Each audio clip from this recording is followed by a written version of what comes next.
Hi guys, Materim here with the second of our narrative battle reports from last night. This is the point where our Warriors of Chaos and Skaven player joins us, and he and Lord Alphoneous will be playing a 1500 point narrative battle as a dawn attack. As far as where this falls in the narrative, this is going on simultaneously to the last battle report, number 11, which had Lord Alphonius and the White Tooth clan of ogres going at it. So just to kind of keep that story straight in your head. So let's go ahead and get into the narrative. Anya Snowmane stalked across the camp, her eyes fixed on the largest tent ahead. She moved with purpose, the ice-packed snow crunching beneath her hide boots, her fists clenched around the hair of a severed head. As she approached, she could hear the roaring fire and rattling of the slave chains within. She threw open the gore-tusk hide flap, and the hot air billowing out against the cold air outside. Her father sat atop his throne of brass and dark wood, the skulls of his enemies piled around, as his slaves attended him, her mother included. Angvar looked up. Seeing his daughter enter, he backhanded Anya's mother away from him with nothing more than a grunt. From the stains of blood splashed across Anya's face and breast, Angvar knew his daughter had seen battle recently. Anya knelt before her father, at first dropping her gaze until she heard him shift forward in his seat. She looked up at him, her eyes glinting like wet blood in the firelight. Before she spoke, she offered up the head to her father. "Great Skull-Taker, I have brought an offering, and more." Angvar nodded, and she threw the head to lie with the other skulls at his feet. "My raiders encountered a scouting force of Bretons not far from here. Before we slaughtered them, they said they have fought the White Tooth to the south. They march for the Witch's Cavern now. Their column is long and their supply lines rich, and they will focus on the ogres. Let me engage them, raid their supplies. I will bring the tribe food and slaves, and I will bring you many skulls." Angvar said nothing for a few moments, his eyes narrowing as he glared down at Anya. Finally he spoke, his voice booming. "They will not have come this far north so rich unless they had another goal. The ogres are worthy opponents, but the Bretons would not come so far just for battle. You will take Vigrun. He will discover what they have come for, and you will capture many skulls and spill much blood for the blood god." "As you command, father," she said as she stood and turned swiftly back out into the cold. "Blood for the blood god." "And skulls for the throne of Khorne," Angvar responded after her. Alright, so to represent the attack of the supply train, the guys decided to play a dawn attack scenario. That's the one where you have randomized on what side of your deployment zone everything can come in on. So here's the board. Bottom left, you have an ogre hut, which is just a normal building. Then you have a mysterious forest above that, and a wall above that. The greenish square in the middle is an Earthblood Mere. Then you have another mysterious forest. The model there just north of the mysterious forest that you can barely see is the Sphinx model. And then in the top corner you have a dwarvish brew house. So pretty open terrain. Should be a good fight. Definitely the kind of thing that the Warriors of Chaos look for in being able to run up and slam something in the face. So being that this is representing an attack on the supply lines, Lord Alphonious decided to play a mostly peasant army because he figured there would not be much in the way of knights, just guarding supplies. So starting on his left, we have a trebuchet. Then behind the wall there is a unit of 12 peasant bowmen with full command. On the other side of the wall there's a unit of 17 peasant bowmen with full command, and another trebuchet in the back there. Then he has his Grail Reliquary with 28 battle pilgrims and a Damsel of the Lady, who is a level 2 Lore of Life caster with a Dispel Scroll and an Iron Curse icon for some reason. Then on the other side, he has a unit of 27 men at arms with a Damsel the Lady who's a level 1 Lore of Beasts with the prayer icon, and a paladin with the biting blade, the enchanted shield, and the virtue of empathy. Right behind them, he has his lord, Lord Garton de Bach, who is on a royal Pegasus. He has the Heartwood Lance, the armor of Agaluf, and the virtue of heroism. And from left to right, the forces of the Warriors of Chaos have a Chaos War Shrine, and on top of that Chaos War Shrine is a Chaos Sorcerer, Vigrun, who is a level 2 Lore of Fire. Next to them is a unit of 10 Chaos Knights of Khorne with full command and the standard of discipline. Then we have a unit of 5 Chaos Warhounds, naked, no upgrades. And next to that is a unit of 20 Chaos Warriors, Mark of Khorne, with full command. They have the Banner of Rage, and with them is Anya Snowmane, the Chaos Lord of Khorne. She has the Obsidian Lodestone, the other Trickster's Shard, and Scaled Skin. So the Bretonnians obviously prayed. So Warriors of Chaos gets first turn, and as you can see, he moves up everything very aggressively,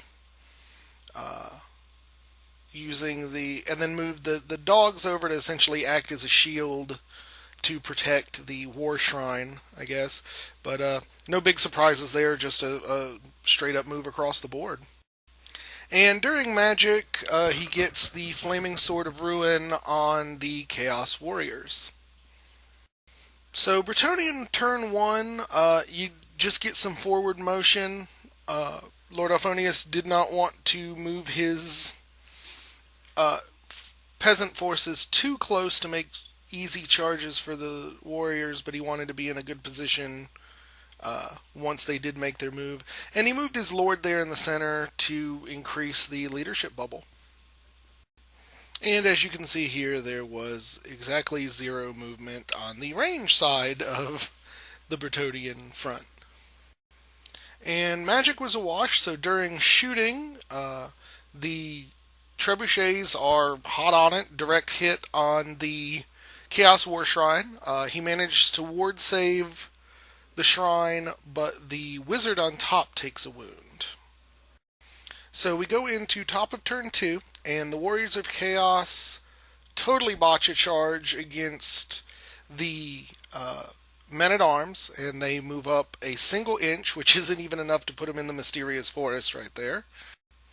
And the Chaos Knights also fail a charge against the men-at-arms. Now this one was kind of expected because it was a longer charge for them. I think they needed a 10 or an 11, something like that. But needless to say, he missed as well. The only real plus side of this from the Chaos player's point of view was that he didn't go up far enough so that the Grail Reliquary would be in his flank. They're still in his front. And remaining movement, he just moves up the dogs so they're right at the edge of that Earthblood Mirror. Didn't really want to risk taking dangerous terrain tests there until he's actually ready to charge. And then the Chaos War Shrine moves in the middle there so that it will be centrally located for its bound spell. Unfortunately, Magic was a wash, and nothing got done right then. So, top of Bretonnia turn 2. The men-at-arms fail a charge into the Chaos Warriors. The Grail Reliquary succeeds a charge into the Chaos Knights, and Lord Garton de Bach declares a charge against the Chaos War Shrine, and the War Shrine flees in response. And here is just a picture of the War Shrine fleeing where it ended up. And going into Magic, in a perfectly timed good Magic phase, the Bretonnians get off Flesh to Stone on the Grail Reliquary and all the Battle Pilgrims. So that's just become a very hard brick to get through. And going into shooting, the Bretonnian archers completely annihilate the unit of Chaos Warhounds. Killed them to a man. And the trebuchets are still shooting hot. Two more direct hits on the War Shrine kills the wizard on the back and puts a wound on the War Shrine itself. And close combat has the Battle Pilgrims killing only one of the Chaos Knights. And the Chaos Knights, I think, killed two or three of the Battle Pilgrims. But with all the static combat res, the charge, the banner, the three ranks, whatever, the Knights lost by a single point and then rolled badly for their leadership and broke. The Battle Pilgrims gave chase but did not catch them. Alright, so start of Chaos turn 3. You can see up in the top corner the Warriors of Chaos did actually succeed on their charge against the Men-at-Arms. The Chaos Knights failed to rally and went just another few inches. And the War Shrine, now that the mage is dead on the back of it, the War Shrine nor the things carrying it actually have a leadership number listed. So we couldn't figure out what to do there, so we just decided since there's no leadership, they automatically fail the rally test and they keep fleeing. So this is pretty much the only thing he's got left now is close combat because he's got no shooting and his mage is dead. And in close combat, Anya Snowmane kills the Bretonnian BSB in a challenge, but then the Chaos Warriors basically flub everything else. They killed the the damsel in there as well, but only one more of the Men-at-Arms. And then the Men-at-Arms killed two more of the Chaos Warriors, and the Men-at-Arms lost the fight. But as you can see with the dice there, he rolled double ones, and the Men-at-Arms stick it out for another turn. Okay, so Bretonnia turn 3. The Battle Pilgrims charge the fleeing Chaos Knights, hoping to drive them off the board. They didn't quite make it. They did run over the War Shrine, but stopped literally, I think that's an inch and a half, 2 inches from the edge of the board there. And here you see the Paladin, or the Lord on the Pegasus, turns to face the side of the Warriors unit, and his archers move off in that direction too. I guess he's hoping once the Men-at-Arms die, he'll get a couple of pot shots off on the Warriors before the rest of the army has to engage him again. And combat does not go well for the Men-at-Arms this time. They get beaten pretty badly and flee, and the Warriors of Chaos chase them down and end up about where you see them right now. And start of Chaos turn 4 has the War Shrine run off the table. The Knights finally rally right before the edge of the table, so they're going to be back in this fight. And the Warriors of Chaos swift reform and move up right there, just goading the Bretonnian Lord Garton de Bach to charge in and face them. And Bretonnia turn 4, Garton de Bach does just that. Charges right into the Warriors of Chaos and obviously makes it. And the Battle Pilgrims and the Grail Reliquae actually fail their leadership for a swift reform, and so they just turn around, so now they're facing the Warriors of Chaos there. So magic and shooting are awash, and we go straight to close combat, where Anya Snowmane declares a challenge, the Garton de Bach accepts, and Anya inflicts 2 wounds on him.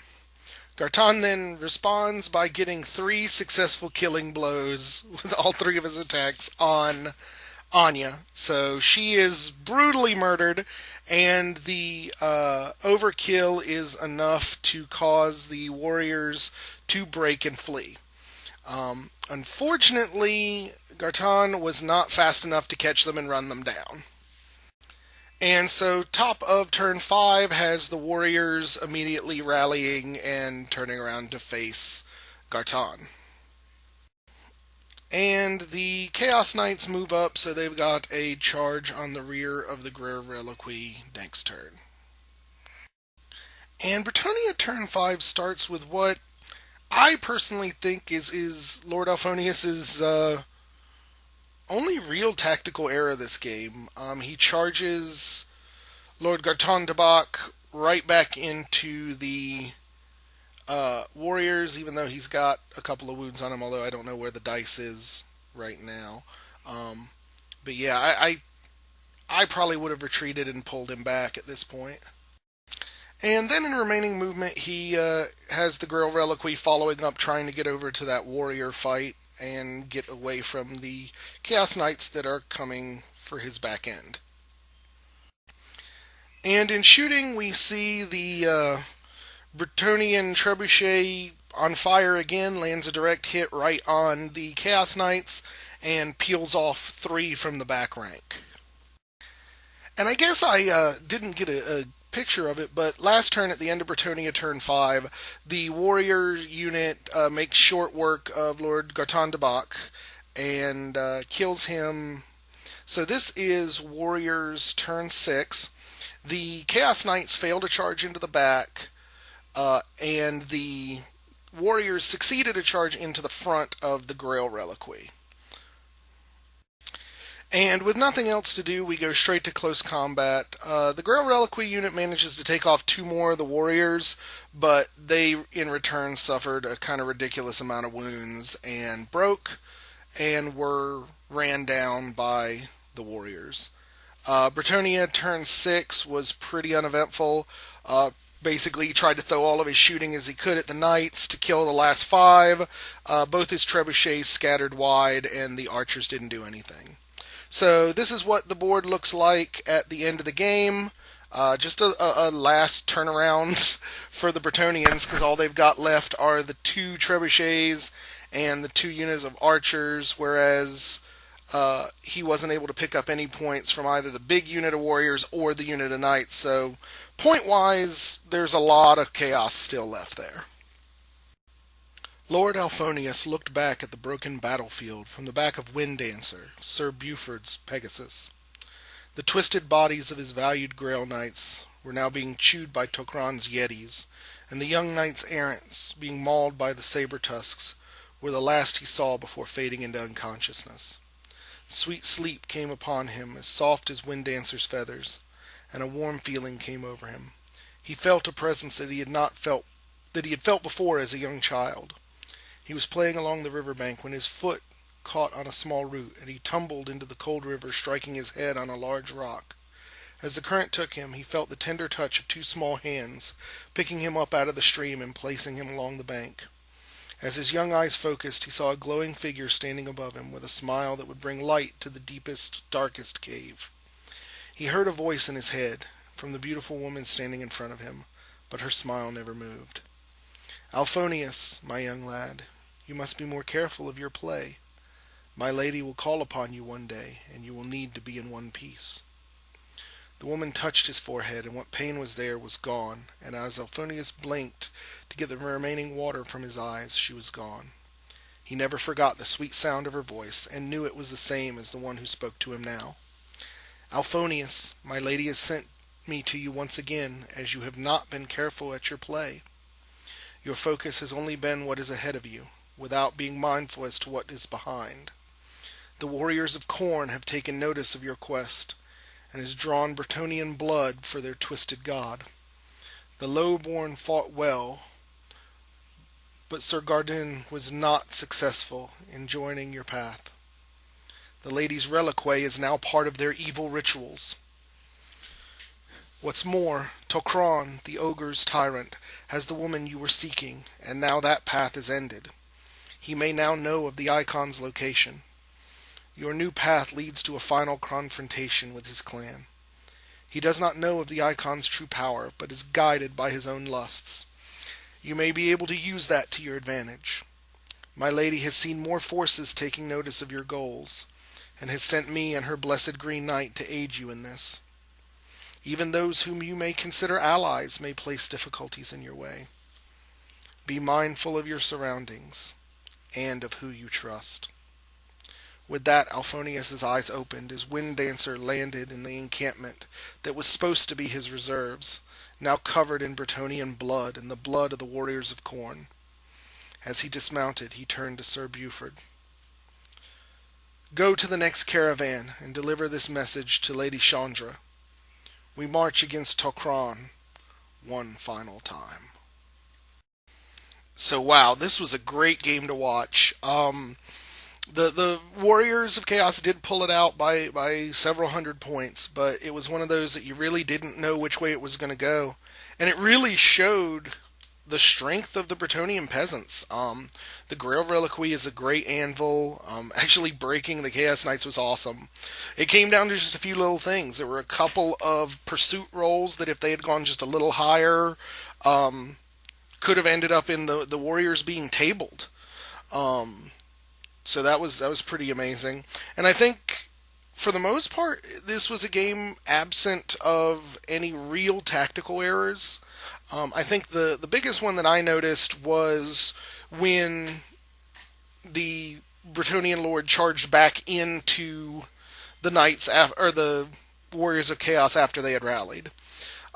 Looking at it in hindsight, I probably would have pulled him back and left him to support the Grail Reliquary unit, and it could have given him more opportunity to get healed up with the Lore of Life attribute, rather than immediately rushing back in to be killed.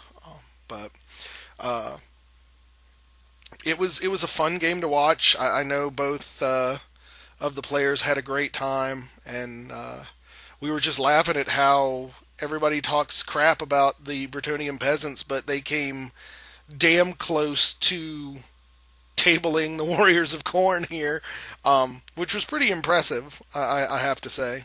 The other thing that really helped Lord Alphoneous here is his trebuchets just could not miss. He threw so many direct hits this game. It was kind of ridiculous. I know the Warrior of Chaos player was just like slapping his head every time another direct hit came up. But that's the problem with his uh, theme, kind of going with nothing but Khorne. Outside of that one mage he has, he doesn't have any real way to deal with range threats like the trebuchet. So I know the fact that they were hot all game was just frustrating. But all in all, it was a great game. I'm glad to have a new person join us in these narrative battles, so they're going to be fun. We're going to be tying in more and more armies and continuing to tell this story, and having a great time doing it. So if you like what you saw, please subscribe, like, comment below. I welcome any feedback, and definitely keep up with the comments. So here's another one in the bag. Thank you guys for watching, and I hope you enjoyed.